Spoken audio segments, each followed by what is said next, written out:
Tom Clancy is here. He's the author of several best-selling books, including The Hunt for Red October, Patriot Games, and The Sum of All Fears, just to name a few. He has just published his 13th novel, The Teeth of the Tiger. I am pleased to welcome him back to this table. Welcome. Let's start with the title. Yes, sir. You don't like The Teeth of the Tiger. You like better... Oh, come on, let's not talk about that.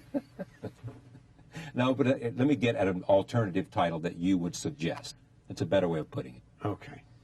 Off the books. Off the books. Why yeah. Off the books?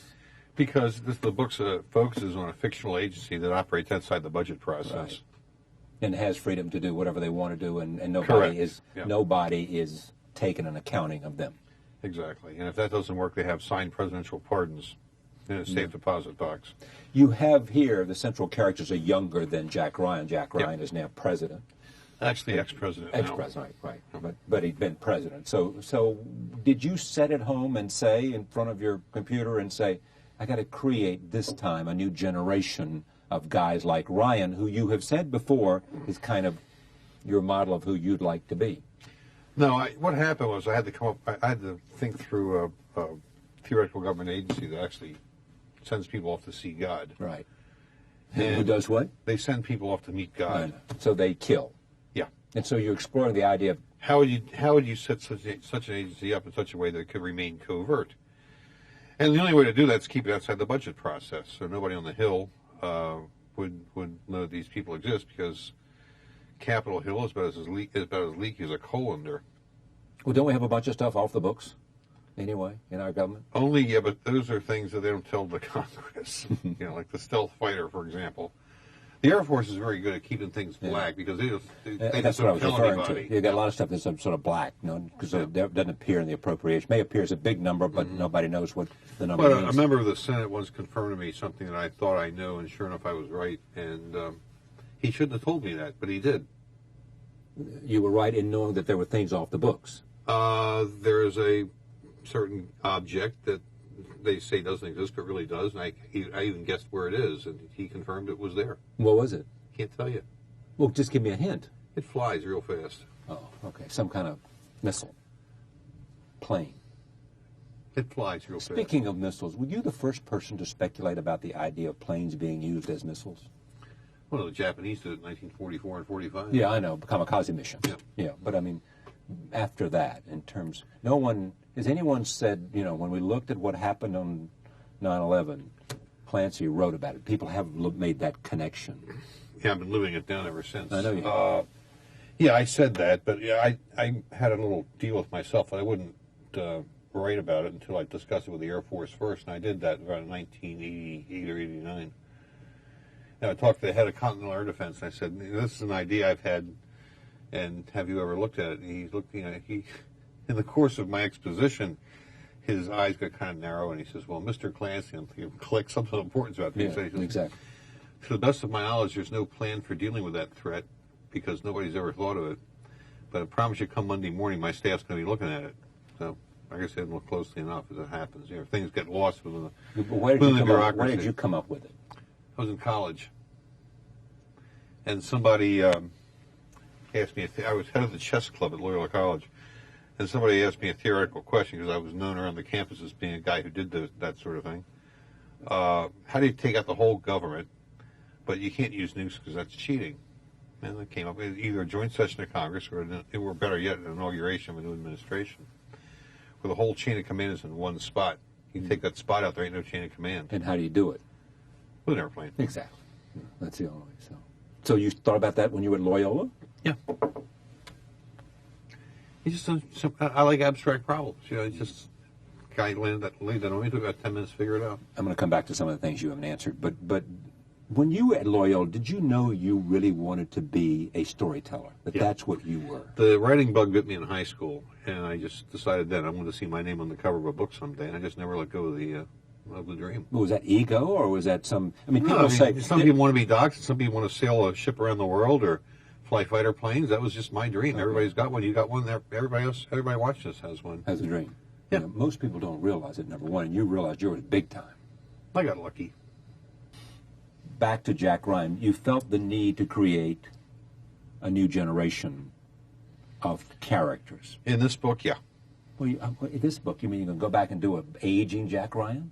Well, he's old enough to be president now, so he can't go out with a What's it private. going to be? What's who going to be? Jack Ryan. I could see Jack Ryan called back by some future president for one last Jack. You never one call an last assignment. ex-president back to do anything. Is that right?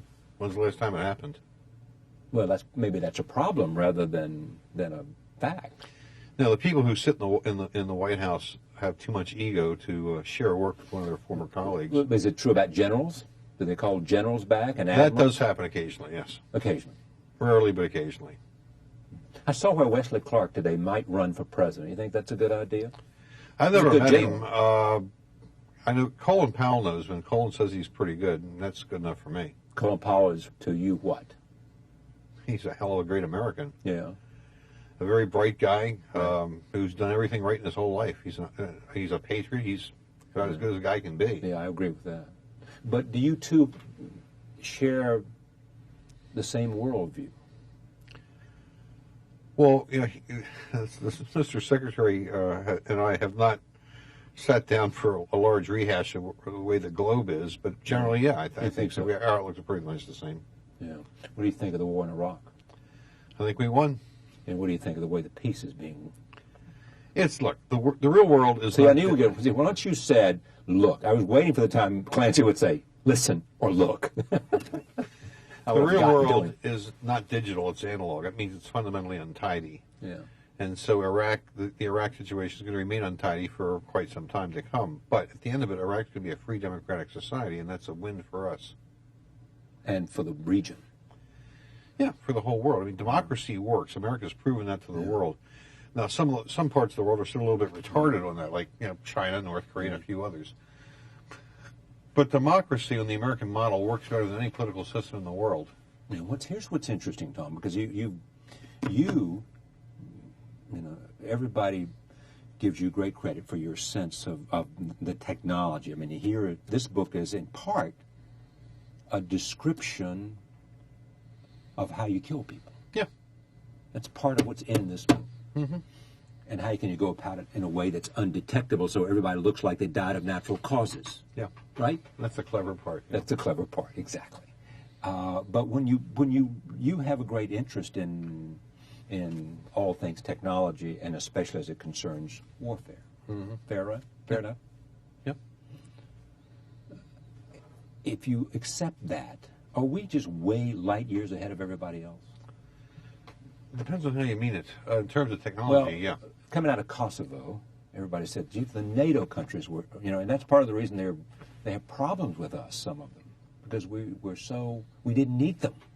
And that was at the heart of the... In physical terms, we didn't. In political terms, of course, we did. We did. It's their backyard. And that was a mistake we made, some are saying. We didn't use enough of them.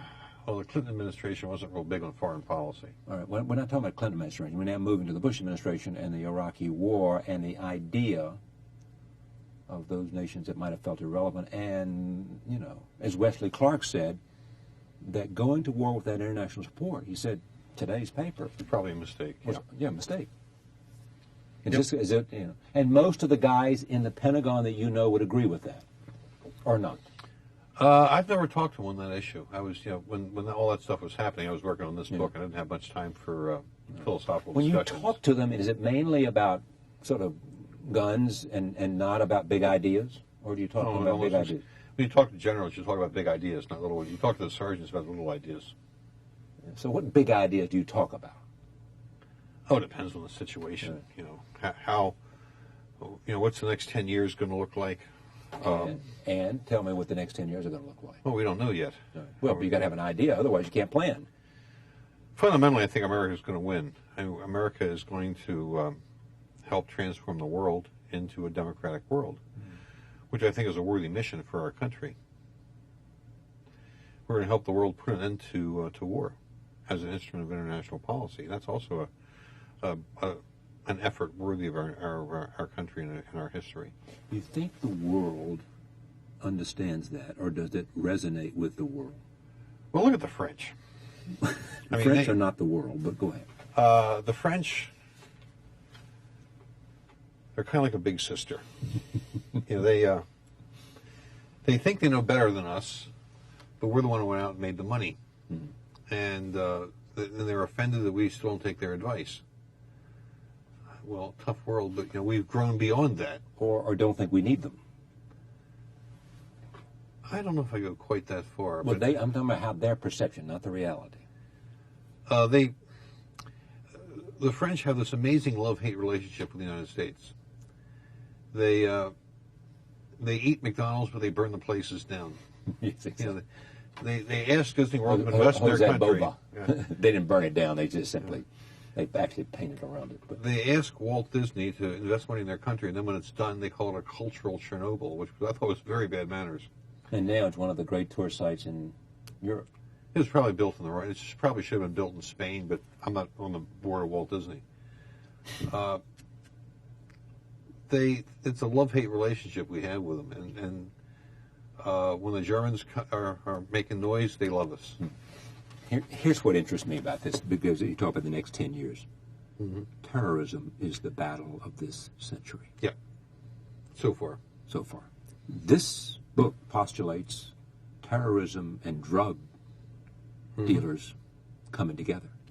There's and an old they, and they Arab. come together because one has money and one has... Yeah. There's an old Arab adage: the enemy of your enemy is your friend.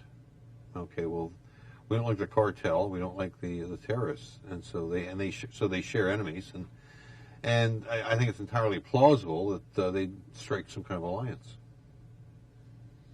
And the question is, what would result from Okay, that? well, the drug cartels they bring money and what else? Oh, money, some tactical assistance, weapons, transport, documents, and things. Well, money will buy you weapons, we think. Well, it helps if the guy has weapons to sell. How should we fight the war against terrorism? With intelligence. I mean, no. With means to kill people, make it look like it's a noble cause. No. With an intelligence, meaning gathering intelligence, espionage, in such a way that you know what the bad guys are thinking. The first line of defense against any foe, particularly terrorists, is intelligence information, which means human intelligence, which means the operations director of the CIA, which was hammered by Frank Church in the early 70s and by the Carter administration in the late 70s. I mean, our ability to do that was gutted almost 30 years ago. By the way, it was also gutted by some moles within, too, both the FBI and CIA, who turned in a lot of our operatives in good places. That was a problem, but the problem's been fixed. We hope. You never really be sure. And that's the crazy part about the intelligence business. You never know what the score is. Yeah. However, CIA is an agency of about 17,000 people, of whom maybe 500 are field spooks. Right. And that's a big tail and not a very big dog. We threw away a lot of our human intelligence capabilities over 20 years ago. And although we're not just now starting to hire people and train them to bring that capability back, it takes upwards of 5 years for these guys to be effective officers.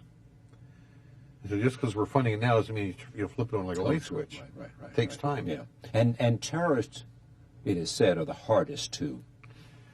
Some terrorist To get organizations are actually family members, and it's kind of hard to infiltrate a family.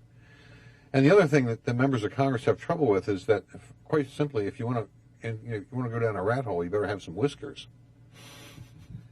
And they don't want any good, upstanding Americans to have whiskers. I'm sorry they can't all be, But does having Salt Lake whiskers, City, you got to use the same tactics they do? Is that what whiskers means?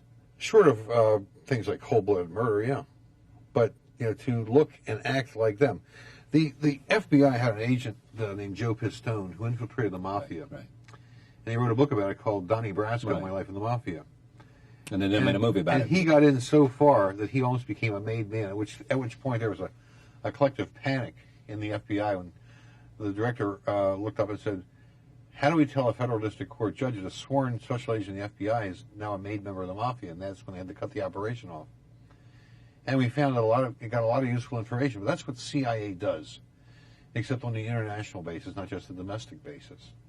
And it's vital to get that kind of information. Now, the way you get that information may not be very aesthetically pleasing, but the real world, contrary to what a lot of people in the political left think, is not the Olympic skating championship. Okay, how is that reflected in this book?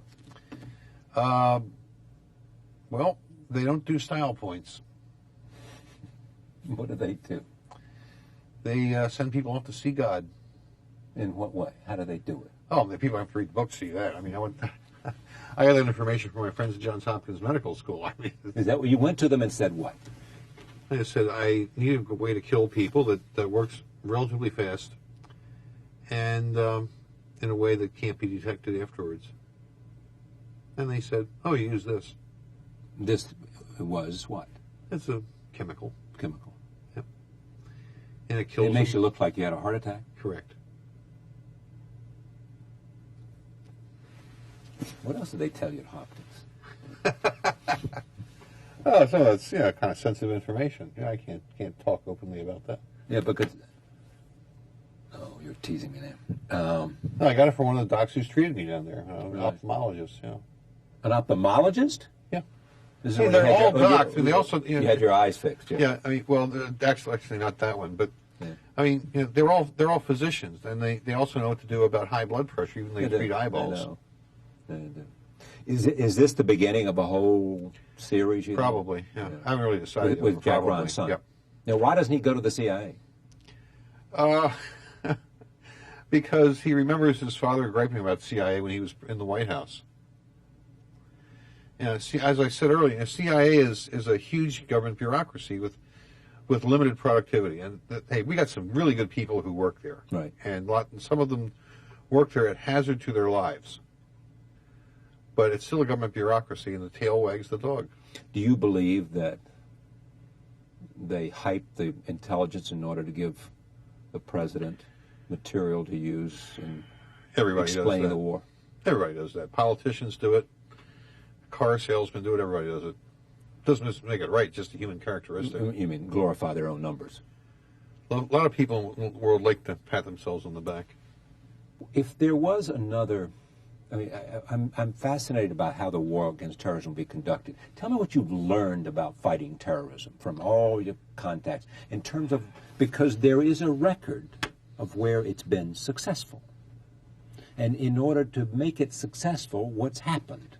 What are the lessons? It's all about getting information.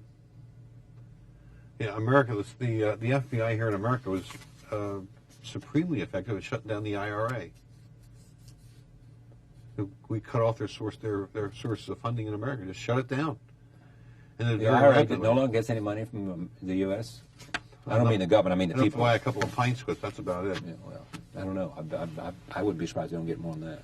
I would be surprised. The Brits say that, but it's really for propaganda value. It's not really true. And the guy who said that is a superb book written by a fellow named John Adams, who works for the London Times. Yeah. Did a book called The Financing of Terror, and the FBI took that book very seriously. Yeah. Because it says track the money, you'll know what's happening. Right. It's one of the things Follow I the had the money. people doing here in the book. Yeah, is exactly. Track the money. Right. Well, that was also Watergate, you remember? Deep yeah. throat and all that. Well, you want to dismiss that? I prefer to forget about Watergate. That was a disaster for the whole country. Because it led to what? Fundamentally, it led to distrust of the government. Yeah, sure. It did. And it's good to be The skeptical. glorification of reporters. Well, no, Bob Woodward's a friend of mine. He's a good guy, and he's a very smart guy. And you can't knock. He told the truth when he brought Nixon down, and you can't knock a guy for telling the truth. But one of the results of that has been distrust of the government, and a lot of reporters who are always asking, "What's he trying to cover up? What is he hiding?" And that's a bad attitude. Just report the facts, let the people make a decision. Well, no, I disagree with you. I mean, I think that you have to go in. You have to know as much as you can, learn as much as you can, investigate as much as you can, and then approach things with a healthy skepticism, not with a cynicism. Skepticism is fine, but when you're always asking yourself, "What's he trying to hide?" Yeah. I mean, it's just you he create trying a to hide it? self-fulfilling Yeah. prophecy, and Right. you end up doing bad work. Objectivity is an important thing to have. I agree. And fairness, too. Absolutely. We talked always about, and most people don't only talk to you about the ideas of sort of military stuff. And I'm fascinated by what you know about terror. I'm trying to get out of you stuff you know about terror and fighting terrorism, other than telling me the obvious, like intelligence. You got to, what you can, the developing sources and methods. Mm-hmm. I mean, are they lessons we've learned about terrorism in terms of being effective in the combat. We got a big bloody nose learning one of those lessons, but You mean in 9/11? yeah, I mean, I killed more people in Pearl Harbor, didn't Yeah. it? And People we keep knew, forgetting and that. we knew, and we should have known, and we knew something about Osama. There's one story floating around that a foreign country, I believe it was Sudan, offered to hand Osama to us, but It's President not just Clinton, floating around. Yeah, that's a true story. and Clinton just said, "Don't bother." Well, it becomes murky there in terms of Yeah, what was said, right. you know. But they did offer to Their give him up. politics entered into and it it's one all, way or and I another. think that, and also there's another story, and the two may have come together about how the Saudis were involved in that whole process too. The Saudis tried to kill him about 4 years ago, Yeah. but they blew it. They had him in their sights. Exactly what happened, I don't have hard information, but the Saudis, I am reliably informed the Saudis made a real effort to terminate his life some years ago. Well, it was an embarrassment to them because all the Bin Ladens came from Saudi Arabia. Well, yeah, but I mean, a lot of people they execute in Texas were native-born Americans, and when they step over the line, they go to sleep. Right. Well, from an injection. Yeah, they go night-night. Yeah. From an injection. The craft of writing. Who influences you, and how do you grow in that arena? I suppose my hero in the writing business is Freddie Forsyth. Good hero. And one of the great moments of my life, it was back in 1987. We were having lunch at Winfield House in London, the American ambassador's residence, and Freddie Forsyth was there. And all of a sudden, I realized he's talking to me as if I were an equal. That was a pretty good feeling. That really felt good. And I thought, son of a bitch, maybe I am that good. And since Freddie and I are sort of distant friends, he's a great guy. He has a sheep farm outside of London now. I keep needling him, and when they haul lambs off for a slaughter, what does he do in the yell? Daddy, but he's a brilliant writer. He's the guy who really invented the modern thriller. The James Bond stuff was essentially a comic book without the pictures, but when Freddie wrote Day of the Jackal, he made it a legitimate art form. Which was essentially a true story, wasn't it? Yeah. not? Yeah. This was how that happened. This was the attempt of somebody coming out of the Algerian War To wanting kill to de Gaulle. assassinate de Gaulle. And A big hunk of the French army was trying to kill de Gaulle because of that. And Freddie Forsyth was in a junior reporter with one of the London papers. It might have been the Express, but I'm not sure. And he was the only one of them who spoke good French. He could pass as a native in Paris. And so he kind of got adopted by MacArthur, or by de Gaulle's detail. And he'd hang out with him and have drinks and smoke cigarettes and listen and tell stories. And listen to stories. And finally, he kind of adopted them, and they started telling him all their stories. So Day of the Jackal is an amalgam of like 6 different plots to kill de Gaulle. So Fred Forsyth influences you. Oh, yeah. You look at his, and who else? I mean, who else is in Tom's pantheon of... Actually, I think the best writer in America right now is a fellow named John Varley, but he John? writes Varley, V-A-R-L-E-Y. He writes science fiction, so he doesn't get any respect. But I find him a captivating writer. Yeah. Who else? Oh, Sir John Keegan Oh, for Keegan's history. great. But that's nonfiction. Well, Okay, well... so are some of my novels when you think about it, but Really? Really? somewhat. How so? Oh, figure it out, Charlie. I mean, what I write about tend to be real capabilities and things that have really happened one way or another. I just organize them a little better than reality does because novels are It's needed. digital and Yeah. reality is analog. Yeah, that's a nice expression. I hadn't heard you use that before.